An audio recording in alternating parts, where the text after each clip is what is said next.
introduce the two of you, but I can't. I'm not allowed to. I have to show the match summary first. So, no, don't cut. Don't. Oh, come on. Rules are rules, all right? When we started following rules. No, sir, please, sir. This is not. Please maintain decorum, sir. Please. Sir, you're not maintaining decorum, sir. But people want to know what the scoreboard says. Sir, please allow me, sir. Please. We're just having some fun. Hello. Welcome to Cricbuzz Live. Pakistan, Bangladesh playing in Kolkata. Bangladesh won the toss and decided to bat first. Well, they decided to. I don't know if they really wanted to because the way the batting has gone, not really sure. Their innings has got wrapped up with, just a smidgen under 5 overs to spare with 204 on the board. That's it. All out, Mohammedullah and Liton Das. So they were the only story really for Bangladesh. A little bit of reconstruction after a very dismal power play for them. 37 for 3 they were at the end of 10. And then Shakib, it's 43 of 64, but boy, he really had to bring all his patience and just dig those 43 runs out. I don't know if there's any better description than that. But Shaheen Afridi, the star for Pakistan, got 3 wickets for 23, got 2 in the power play, and then Mohammad Wasim Jr., who continues to impress in the latter stages of the innings. Like the previous game, this one as well. All right, I'm Gaurav Kapur, with me Michael Vaughan and Harsha Bhogle, who I shall now allow to express themselves for as much time as they would like, as I take a little nap. No, I'm kidding, I won't. He got it right, didn't he? He did. You said 210, you got 204, which is why, look at him. He's sitting like the cat who got the cream, the Cheshire cat. No surprise. Do I win a risotto for that? That's right, you do. Thank you. The risotto you ate for lunch already. So I need another one. It's a long day. Even, all right. So Michael Vaughan's... They bought 2 at the same time. They just reheated for you. Michael Vaughan's going to get a risotto, but that helps me segue into what Bangladesh's batting did, which is an Indian risotto, a khichdi. It's a bit of a khichdi today, wasn't it? They're just 2 partnerships, really. Yeah. One was 79 at about 5.5. That was the only time they looked like they were in the game after being 3 down. So the khichdi is correct. Yeah. They were 3 down. Then Mahmudullah and Liton Das put on. Then Liton Das gets out at mid-wicket. He's still on the ground, by the way. They've just asked him to move aside so they can roll the pitch. He's Get out of camera, yeah. And then that 45 between Mehdi and Shakib. Yeah. Otherwise, this innings was just like a gentle stream. You know, in Hyderabad, we had something called a river. It was never a river. It was a stream. If you looked hard enough, you could see that the water was still there. It was a bit like that. It really was. There were times in the middle where you had to, if you were watching and you're neutral and you're watching, you had to put matchsticks to keep your eyes open, right, Michael? Especially that 20 to 30 spell. Yeah, I'm going to give them a bit of leeway. I mean, it's going to probably make for an interesting game because I don't think it's going to be an easy chase. No. Pakistan don't have many players in form. I think it's a shocking pitch. I don't think there's anything there. What is it that you called it? A dirt track? It's a dirt track. It's awful. There's a bit of reverse swing after, 15, 17 overs. Yeah. That tells you something about the surface. It's very, very dry. Looks like there's a few cracks. There's a spin there. There's a reverse swing there. So I don't think it's easy for the batters. Pakistan should chase down that lowest total, but I just have a little bit of a feeling that there could be a game on. Oh, really? Well, there's, the fact that the pitch has a few cracks in it goes very well with both the teams who've played because they've shown a lot of cracks as well leading up to this. But today, Pakistan, well, the one guy they were relying on was Shaheen Afridi. Jeez, he was good. Harsha called him first over Afridi in the pre-game show. And Michael, he heard Harsha and delivered. Yeah, I mean, he was outside. I mean, that first over was tremendous. It really was because he moved probably 2 or 3 deliveries away from the left hand. Then all of a sudden, that one that nipped back. Look at those figures: 3 for 23, 3 for Wasim Jr. as well, 2 for Harsha. Dots. 40 dot balls. It's because it's one of those pitches. There's nothing. The pitch isn't allowing you to deflect the ball down to third or kind of get an inside tickle and it flies to square leg. It's going nowhere off the bat because it's that slow.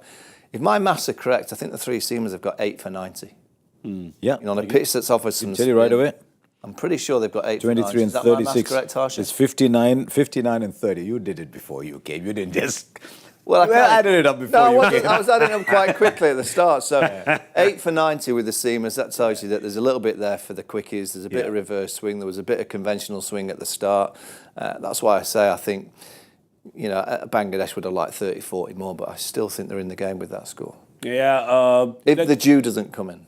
That's the thing about I don't know about Jew. Nobody does. A lot of people claim to. Nobody does. There you go. It's exactly what I said. Are you not a Calcutta Jew expert? Am I? Yeah, you're not. You said you were. I am. So there is a slight possibility of dew. There was a lot of dew the other night, and India still won. Yeah. Against England, there was a lot of dew. Yeah. In the mid-inning show, the soles of your shoes were wet. Yeah. And so you thought, it's going to be difficult to They can't do it. defend. Yeah. And the seamers suddenly started to get the ball to talk. So you never know with the dew. And remember, this is Calcutta. Yeah. So it should strictly be half an hour ahead. So it's nightfall already. Correct, it is. So, I mean... Assuming the temperature drops at nightfall and the dew condenses because of temperature dropping, if it is there, it should come earlier. Okay, that's... Just in the last 3 minutes, we've had mental math and science. It's like, taxi. I'm going to go home, yeah. Michael Vaughan will just talk us through a little bit of Shaheen Afridi's brilliance, what he was doing with the ball, how he was using it, the reverse swing, etc., etc. Yeah, he's got that great knack of bowling the perfect length when the ball swings around. It's just bringing the batter forward, brings in the outside edge. If he beats the inside edge, he brings in the bold, the LBWs. I just like that energy that he's bringing with his run-up. You can see with Shaheen Shah, when he's bowling well, that run-up's just smooth. He's got those tall legs and the kind of pump, hits that crease hard, and then before he's getting his paces down at 86, 88 miles an hour. When he bowls at 82, 83, you know there's something not quite with his rhythm. So maybe it's the movement, maybe he can kind of sense when it's in his favour. And he certainly capitalised today because it was with him. There was a bit there for the pitch. There was a little bit there through the air. There's a lot of reverse as well. Yeah, the reverse swing is always very interesting. When I see reverse swing very, very early, you just know that the pitch is offering something. Yeah. You see the ball that Tuskin got out on. Wasim is in the side to bowl at the death. Yeah. And most times when you bowl at the death, it reverses. You can see from his action. He's a really good reverse swing bowler. Yeah. But see the ball that got Tuskin, it just goes away. Yeah. And he's literally playing middle stump line and the off stump's gone. Yeah. He, just talking about Shaheen, you talk about his run-up and the way he runs, and I find that really interesting because he had that injury, right, a couple of years ago, and then you can tell with fast bowlers sometimes, right? It's your mind as well. Are you confident about that? I love the way you're looking at me and saying you can tell with fast bowlers, can't you? I bowled fast for 6 standard, by the way. Fair enough. 6P. But I guess, bring it to a human level, I guess, then, right? It's always in your mind a little bit. You could also tell from the way he was fielding in a couple of previous games that he wasn't too keen to go hard. Yeah. Because he was worried that it might flare up again. That is the giveaway. Yeah. Because most fast bowlers should be athletes. Simply because of the way they run in, they put so much, they have to be athletes. Not everyone is, but they just have to be. But you could see that day that he was being very careful. So when he is in rhythm, it's a bit like Shami. When he's in rhythm, you can just tell from the run-up that today they're really charging it. Yeah. And when he is, there's very few like him in the world. There's a guy who's also an athlete and who does well in the back end. And he's come into the team because Hassan Ali was unwell. But I think Mohammad Wasim Jr. has been quite impressive in the latter stages of both the matches he's played. Yeah, I mean, again, that's reverse swinging, getting that movement. He bowls the perfect length, challenges the stump, so he brings in all the dismissals. Again, he's got great energy. I mean, Pakistan's seamers over the generations, when they get a ball that just does something, and particularly reverse swing, they just smile. Yeah. They know exactly what they're doing with that ball. They know exactly where to bowl it. They know exactly how to set a batter up. They go boom, boom, boom, away, whoosh, and get that reverse swing in. Generally, a Yorker, what they do is they almost take away the Yorker because they don't actually bowl it too full. They bowl that in-between length, which is the key to bowling reverse swing. Yeah. If you bowl it too full, actually good players can see it and they get enough time. It's that in-between length that you're just saying to yourself, is it going to come in, is it going to go away? And particularly with the white ball. With the red ball, you can get an indication of the shiny side. I think with the white ball, you get no indication. Yeah. Because it's just a scuff up on one side. It's so hard just to see the scuff. Whereas when it's a real shiny red ball, sometimes you can just get a little glimpse, a little shine from one side as a batter that gives you that just indication. It's only a split second and it's still hard to play, but if you get a split second indication as a batter, you've got more chance of playing that delivery. With the white ball, you get no indication. Yeah, their third piece of the puzzle, right? And they've had trouble with it because Naseem Shah got injured, and then they had Hassan Ali who was doing well, while Afridi and Rauf were not, and then he got unwell. Mohammad Wasim came. They were really relying on Haris Rauf a lot, but the problem with Haris Rauf is that he bowls that pace, but it's reminds me of back in the 80s where the faster they come, faster they go, right? He's been doing that, did that today, came to bowl in the power play, a lot of pressure put by Shaheen Afridi. He immediately comes like Santa Claus with 3 gifts, gives away 3 boundaries, and you're saying, no, he's doing it again. And then gets the wicket, of course. There's a theory going around that he's a 4 overs cricketer. Okay. That he's played such a lot of 4 overs cricket that he's not a great 10 overs bowler. This World Cup would suggest, because he's been mighty expensive, today was a better day, 8 overs for 36, but today everything was set up for him to just come and bowl a great spell. Also on a surface that helped. And the batters are not attacking him. Yeah. He bowls that beautiful back of a length. You see the ball that got early on. Shakib? No. Mushfiqur Rahim. Mushfiqur, yeah. After those 3 boundaries, he bowled that beautifully, swung away. But there is this theory that he's a 4 overs bowler. He's got to dispel that himself by coming up with a match-winning 10 over performance. I actually think they use him badly. Okay. And I'll tell you what, I would love to face him when the ball's new. So I think he just skids on and he shows you everything. And it's just that pace. Yes, he's quick, but I think he gives you that opportunity. He bowls too full. I think when the ball gets older, I think he's a different proposition. Yeah. And when he has his success in T20 cricket, it's always down the back end. Yes. It's down the last 4 overs, boom, gets hat-tricks. And I think if I was Pakistan, I'd accept that he's in the side, but using him at the top is probably not where he's going to have his best success. It's almost like you're delaying him. And if you have to use him from the 20th to the 50th, I reckon that's where you get the best success out of Haris Rauf. With the white ball in 50 over cricket. At the moment, they've got probably the 3 best fast bowlers they think they have, but 2 of them want to bowl at the back end. Yeah. Which is both Wasim and Haris Rauf. Yeah. Their best backup bowler actually was a guy called Zaman Khan. You know, nice sling. He again bowls at the back end. I wonder if that is the 4-overization of fast bowling, that everyone's wanting to be a great death bowler. So everyone's getting the ball to reverse, those full Yorkers, but everyone wants to bowl at the back. And so the last couple of games, they've opened with Iftikhar. Yeah, because they don't have anyone to bowl with. Yeah, and that's what they've got to work out. For Pakistan to go on and if they win today, beat New Zealand, beat England, you've got to kind of work with what you've got. And at the minute, that is what they've got. So I'd be trying to work that kind of 50-over programme to get Haris Rauf more overs down the back end. And if it is that you top load the front with a bit more spin just to get the ball a bit rougher. You know, that's what they used to do. Many of the subcontinent teams would be ball spin, scuff at one side and then it starts to reverse swing. Yeah. That might be the best way for Pakistan to go forward. I'm just looking at this score and you look at the innings progression, you look at the early wickets that fell, and you can't help but think that there was a time, and we've had so many chats about this in the Asia Cup as well. You feel sometimes Babar gets the start, but just kind of in a 50-over game, just lets it drift for a bit. And I'm specifically talking about, you've bowled Shaheen Afridi, first spell 5 overs in the power play. You don't bring him back till the 30th. And there was a partnership that was broken. Liton Das gets out in the 21st. Isn't that a great time to bring your strike bowler back in and get that Mahmudullah wicket, you know, cat amongst the pigeons? He'd bowled 5 in the first spell, so maybe he was a little worried. Normally, if you bowl 5 in the first spell, you're going to do 5-2-3. Yeah. So maybe he thought, do I get him back for 2 now? And that tallies with what you're saying. An aggressive captain would probably have said, I've got Wasim to bowl at the back end if required. I'll get him back for 2 more if he's game. If I can pick up 1 more wicket, it's done. Yeah, a lot of captains would have done that. And I think that's fair. I mean, we protected Babar at the start of the show, and rightfully so. But, you know, you have to question tactics. And I think over the course of the Asia Cup, now here in the World Cup, he is a little bit reactive. Yeah. You know, he just reacts and he just let the game kind of Miranda on. It's not a captain that I say, right, go for the kill. You know, maybe he could have just brought him back because he knows he's got Haris Rauf, he's got Wasim Jr. can bowl down that back end anyway. So that's the only thing. If he'd have done that, would they have been bowled out for 190? Maybe. Do I still think that Pakistan should chase this score? Of course they should. But, you know, at the end of the game, if it's a real tight game and if Pakistan end up losing this game, you know, you will have to start saying, well, Babar didn't quite react quick enough. Yeah. When you never judge a game until both sides bat. That's always, Geoffrey Boycott used to always drill that into me. You never ever judge a game. And on a pitch like we see in Calcutta, which is grubby, it's low, it's got reverse swing, there's a bit of spin there.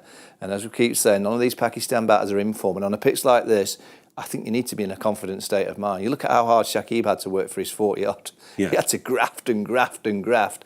How many of the Pakistan players are going to have to do that? Because a number of them are out of form. And that's why I still believe there's a game on here. Of course, with the spin, we said it was taking some spin, but you have to say Osama, who's come into the team in place of Shadab, Lord, I don't know what was going on with him today, right? Is he too slow? Oh, he was just throwing them up. Yeah, Yeah. He was slow. bowling hit miss. just lobbing them. Yeah, there was a like, couple of sixes over mid-wicket, yeah. right? Plunk your foot right up ahead, and that little, there was a couple of sixes that I think everybody was helping themselves to that same shot with him. And if you look at the bowling analysis, it seems like it really kind of sticks out, right? What is he given, like 66 in his 10? There you go. So On a pitch he's on this pitch. On a pitch like this, all the great spinners will say to you, just don't rely on the pitch, just bowl there. Bowl it flat into that. You don't need to go like this. Yeah. Because actually, if you're going up, you're giving the batter a chance to get there and give you a hit. And that's exactly, particularly gave width. You got one hit over extra cover. The width gives you a chance to get your arms to get a hit over mid-wicket. You just fire it in, middle stump. Yeah. All That's day also long. why in India, if you notice, even in Test cricket, it's always the finger spinners who do well. You see in Test cricket, it's not a wrist spinner who's running through. You get that in Australia, for example. With the bounce, the wrist spinner is always bowling well. Because we get these kind of pitches, the finger spinner just puts it into the pitch. Yeah. So you'll see Jadeja, when the moment it does a little bit, Jadeja's 3 times the bowler. Yeah. Ashwin keeps putting it there. Occasionally he'll toss one up, but he'll just keep putting it there. Yeah. Which is why I think the finger spinners will do better on this surface than the wristies. And they've got Mehdi Hasan Miraj. Shakib's a different kind of bowler. He's a bit of a floater bowler, but they've got Shakib. So it'll be interesting to see how they bowl. Mehdi might be the bowler. Yeah. But it's perfectly made up for Babar, isn't it? There's no rush. Just play yourself Just in, get a 65, 70. Yeah, in Osama's defense, I mean, you would say he got hurt, and I think his bowling hand, little finger was the one that was bleeding. So sometimes that can play on your mind as well. He's And using his little finger to bowl. He's got a big finger problem. you're making fun. Poor kid was bleeding, eh? It's going to play on your mind. Have you ever got a little thorn in your finger and it just goes, I can't pick up a pen anymore and write this exam. Mommy, can I stay at home, please? All right, I got to come back, grow up. We're going to talk about the Bangladesh batting effort. Well, 37 for 3 is what we said. So their top order, didn't do much. But today, we were talking about Liton Das. So you'd be happy to see, not happy to see how Liton Das went, because that was a really soft dismissal. Just lob it up and, get caught. But Mahmudullah and him, at a time when it was required to batten down the hatches, as they say, you'd be impressed with what they did. He just started to play well. Yeah. He started slowly. He was just starting to play well. That partnership was just starting to flourish. They needed that partnership batting another 10 overs to be able to get into a position to dominate this game. Yeah. Exactly what we said at the Combox, right? If that can go up till 27, 28 over. But yeah, it was looking good. Michael, that must be so frustrating. You think you've played yourself in, and then the ball doesn't come on. That's why he's still out there. He's still not moving. Oh, that's frustrating because he's done all the work. Yeah. He's had to work so hard against a brilliant opening burst by Shaheen Shah, and then off spinner grabs in the serve. That's just a little bit of a lapse in concentration. Yeah. That's all that is. It's just, it's an easy one. I'll just flick it in there for one. Just show, particularly on wickets like this, if you're not fully focused all the time as a batter, it only takes one mistake. And that's what he did. He just had that lapse, that just lack of concentration. Thought it was an easy single, and that's why he stood there for 25 seconds. Yeah. No, he's still there. There's some very interesting analytics that people are coming up with where they can measure fall shots. Yeah. And they say, how many fall shots? I mean, if you got an edge, you got a missed time, you classify as a fall shot. How many fall shots per dismissal? And they're saying normally 8 or 9 fall shots per dismissal is okay. Josh Buttler, this World Cup, is getting out every second fall shot that he plays. Is that right? So very interesting graphics that some of these analytics guys came up with. Yeah. That was a false shot, maybe. But that's what he told me. So you'd say Josh is just having one of those runs that he Every makes second one mistake, second mistake is getting out. Right. Yeah. I think Virat Kohli went through that phase. At the moment, Virat Kohli is playing a few fall shots and not getting out. But he also went through a phase where the first bat shot he played, he was getting out. Yeah. I think Liton must feel that way. I think I played well. Oh, I just went to sleep for a microsecond and I got out. Yeah, it reminds me of, do you remember there was a time when Surya was getting those ducks where he was actually getting out on good shots. He would hit a good shot and it was just straight. And then he got 3 ducks where he didn't touch a ball. That's right. Yeah, so. You'd think that he didn't bring his bat to that series. But anyway, coming back That's happened before, by this the way. game. Sorry? People have actually gone out to bat without a bat in their hand. Yeah? I think Ian Botham's written that in his book. Is he? Ian Botham had a big night in Brisbane, I think, and he wasn't meant to play. Yes. Wasn't meant to play, and they said, no, you've got to play. Yeah. So he says, okay, I'm going to catch a nap. I'll bat after this time. And of course, what happened, the first 5 or 6 just got out. So Botham's batting 8 or 9 or something. Yeah. And someone woke him up And he said, sorry, but everyone's out. You've got to go. So he sort of goes, and he's gone out to bat.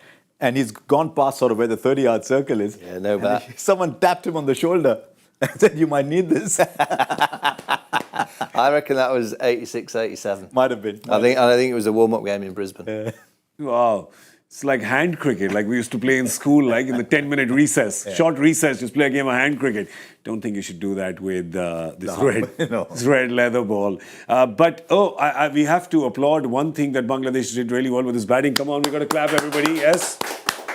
Okay. Can I tell you why? Yeah. They sent Mahmudullah at 5. Correct. Yes, one hand. Look, can you believe this? They sent him at 5. And he was probably the best batter today. He's been their best batter for a few games, to be honest.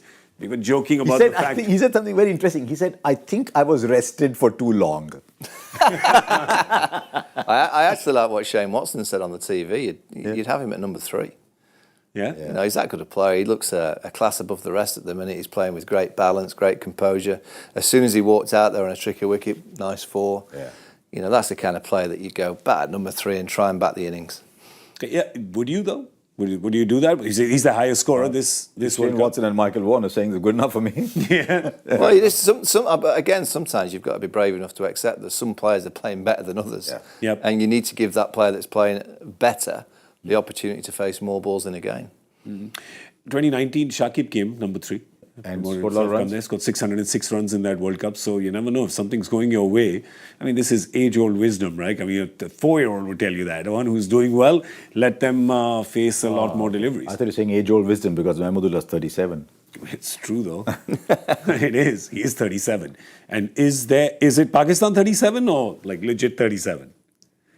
Oh, actually, Northwest Frontier. Let me just add everyone. There's a bit of Punjab in play as well in India. There's Punjab, there's Pakistan, there's Afghanistan. There's a whole kind of creative birth certificates. What are the Bengalis? Bengalis should be okay. Yeah? Bangladesh, Bengalis. They're fine? I don't know. You okay? You're 37? I don't know. I don't know. You know these things. That's why I turn to you and your wisdom. Because you're 37. You know, inadvertently says such kind things. It's a nice thing. I'm saying a nice thing. Yeah. All right. Bangladesh, I don't know if he's taken the compliment or not. I was just trying to say he's young at heart. He looks young, but he's evidently taking it as a slight. So, but let's talk about the Pakistan batting because, as Michael said, nobody there in form. We'll look at their 11 and you see that they've made a couple of changes today. Well, they made 3 changes today, but the important thing for their batting is that Fakhar Zaman is at the top. So, no nephew. No Imamul Haq. So... He's out. He once, I promise you not, I think it was in the Asia Cup, or it was probably against Nepal. Yeah. He played the ball to mid-off and scampered off for a run. Now, if a batter's hit the ball to mid-off and is taking a run, he knows how slowly he's hit the ball, where the fielder is. He scampered off for a run and it was a yard short when the stumps were broken. Who was? Imam. He's hit the ball himself to mid-off. Yeah. And he's a yard short getting run out at the non-striker's end. Yeah, well, I mean, I'm just saying, how surprising is it for somebody with the surname Ul Haq to get run out? I'm just saying. Yeah, but if Inzamam got run out in style. That's right. Inzi. One of the By at least half a length. Inzi was class. He never did this close thing. Let's not get the TV umpire involved, right? Let's save him some time. But you've got Fakhar Zaman there. Again, he's not been in form, but a lot will depend on Shafiq because he's got some runs. And then again, as Harsha was saying right now, on Babar because this is his business model chase, Michael. Without any question. You know, he's got all the time. But I think what you'd want to see from Babar is not for him to just go out there and just think he's got all the time in the world, just to play with great intent. When Babar Azam and all these great players, when they play really well, they're that good that they can force the pressure onto the bowlers by playing good shots, play good cricket. He doesn't need to take the high risk. Yeah. But you want to see him get to gear 3 and 4 quite quickly. Yeah. Don't sit in first gear and second gear on a pitch like this. Go and be a proactive player. It's just the burden of what's happened in the last few days. Can he clear his mind? Can he get his batting hat on? Go and take guard and just watch the ball and react. You know, it's always hard as a captain when you've had all this off-field nonsense that's going on, all these non-conversations with the chairman, and you know, Inzi's had to resign the day before, so clearly there's been issues there, and he'll have been in the heart of all the conversations. Can he just go and take guard and watch the ball? That's going to be the key. I also think, and I know I'm fixated on net run rate, but I foresee a situation where if Pakistan win this game, if South Africa beat New Zealand, there's a possibility that Pakistan versus New Zealand could be a straight knockout. Yeah. But if they're equal on points, Yep. now at the moment New Zealand are plus 1.23, Pakistan are minus 0.4. They've got to get this up today so that when they play New Zealand, they don't want the net run rate to become a very big factor. Yep. So this is their opportunity, and they've got to be careful because if you start playing net run rate, you could be 3 down. But once they think the game is done, get it over quickly so you reduce the gap in net run rate with New Zealand because that's the only team you can catch. I don't think you can catch Australia. Australia have got a couple of winnable games ahead of them, which will take them to 12 points. The only team you can catch is New Zealand. If I was there, I'd go down the Jonathan Trott Afghanistan model with the whiteboard. Have a few little targets, 50 after 10. Let's be 100 after, let's say, 22. We can get to 150 after 30, and as soon as you're 150 after 30, try and win the game in the next 7 overs. Try and get it done in 37, 38 overs, then you start to work your net run rate. Because you don't want 2019. Was it 2019 that New Zealand edged out Pakistan? It was 4 and 5. Yes. They were. On net run rate. Geez, that can't happen to them like 2 World Cups in a row, right? So there's a chance to make it better today. They've got to be hoping South Africa beat New Zealand tomorrow for a start. Yeah, correct. I mean, they first have But to get they've got to win this for a start. So you can only do what's in your hand, which is that actually set it up for that encounter by winning this one and winning this one quite decisively. And, well, can they? Well, it seems like that Bangladesh bowling attack, if we just have a look at that, you're seeing what the surface is. You're seeing what the pitch is, right? And you're saying that they have people. Could you see them opening the bowling with a finger spinner as well? Yeah, that could happen. I think the fizz is going to be important as well. You know, you've got some experienced bowlers that are used to bowling in these conditions. You know, you look at where Bangladesh have played a lot of their cricket. It's been at home on these kind of wickets, quite dusty spinners. You know, kind of slow, low.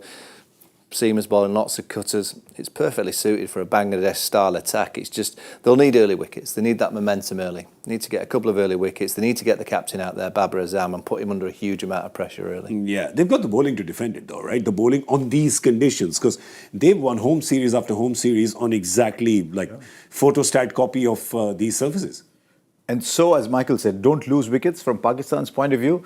Say someone like a Fakhar Zaman will play his shots, but someone like an Abdullah Shafiq, who's a proper test match opener, he's got double hundreds in test match cricket on slow turning tracks. That he bats in to ensure that they're not losing those early wickets, and then maybe take it from there. I don't know. Shaki would want to take the new ball, but there's a left-right opening combination there. Yeah.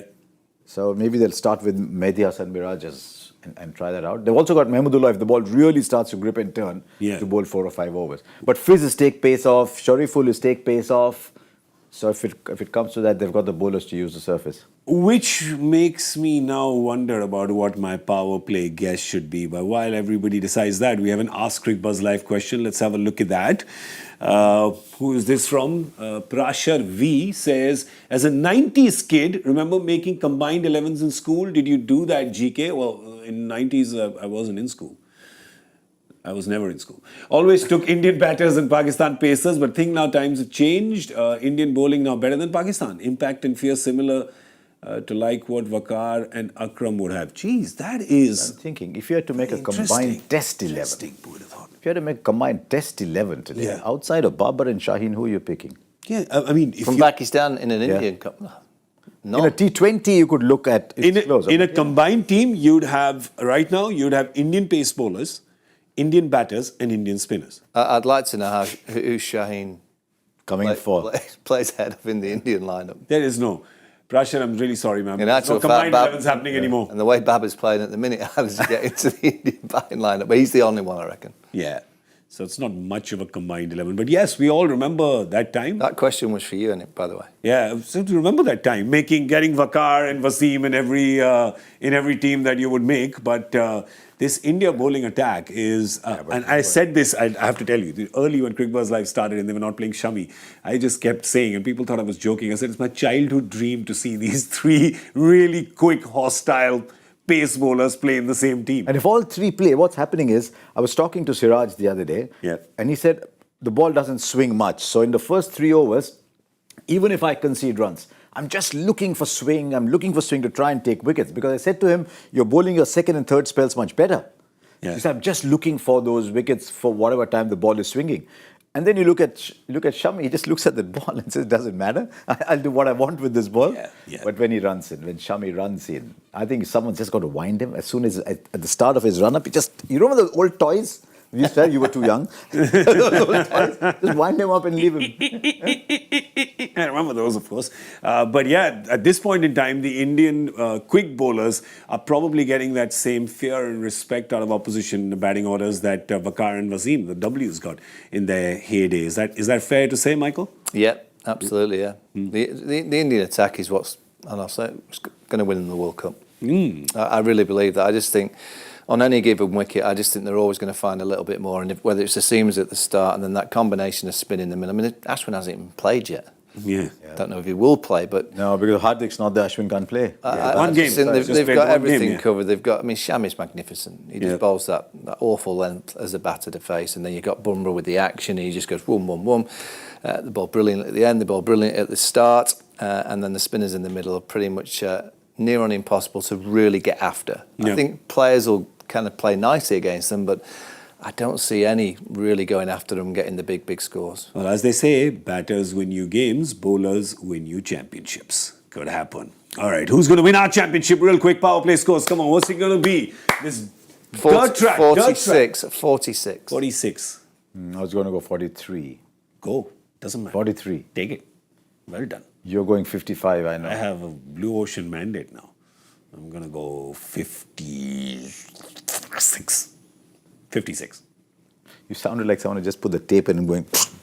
That's right. Yeah. Did you do that when you were working as an RJ? Yes, in radio. I used to have... But you've probably gone long beyond spools by then. No, I was in the last year of spools. The spools? Ah, okay. Can I tell you who was my audio technician who used to change the spools for the commercials? Manish Sisodia. No. Yes.